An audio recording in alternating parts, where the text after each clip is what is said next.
सभी को जय मसीह की। प्रिय, मैं आज आपसे बताना चाहता हूं कि शैतान किस दो प्रकार के झूठ को बोलकर आपको बहकाता है और आपके मार्ग से आपको भटकाता है। यदि आप जानना चाहते हैं शैतान के झूठ को कि किस प्रकार के झूठ को वो आपके जीवन में लाकर आपको भरमाता है, तो इस वीडियो को पूरा देखिएगा।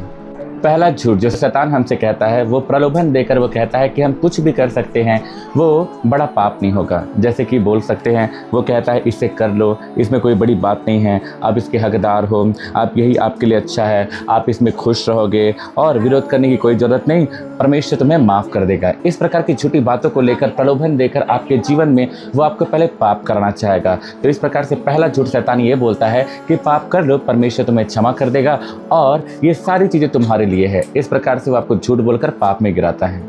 और दूसरा झूठ जो शैतान आपसे बोलता है वो ये है कि जब आप पाप में गिर जाते हैं तो वो आप पर आरोप लगाता है और कहता है कि प्रभु अब तुमको क्षमा नहीं करने वाला, प्रभु तुम्हारे ऊपर अब कृपा नहीं करेगा, अब प्रभु तुम्हारे ऊपर अनुग्रह नहीं करेगा। जैसे वो कहता है तुमने ये किया है, कोई बड़ी बात नहीं है, तुम इसके योग्य नहीं थे, मूर्ख, अरे तुम ऐसा कैसे सोच सकते हो कि तुमको ये आशीष मिल सकती है। या वो कहता है तुम इसके लायक नहीं थे, तुमको शर्म आनी चाहिए, तुम्हें फिर कभी खुशी नहीं मिलेगा और परमेश्वर तुम्हें कभी माफ़ नहीं करेगा। इस प्रकार के झूठ बोल बोलकर वो आप पर आरोप लगाता है और चाहता है कि आप कभी भी परमेश्वर के अनुग्रह में, परमेश्वर की दया में जीने ना पाओ और अपने आप को केवल आरोपों में जीवन को बिताते रहो और आप परमेश्वर के वचन को जानने ना पाओ।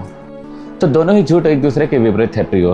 पहले तो शैतान आपको पाप करने के लिए उकसाता है और बोलता है कि कुछ नहीं होगा, तुम ये कर सकते हो। फिर उसके बाद जब आप पाप में गिर जाते हो तो बोलता है अब तो तुम्हें कोई क्षमा मिलेगी नहीं, अब तो तुम पाप कर दिए तो परमेश्वर अब तुम पर अनुग्रह करेगा ही नहीं।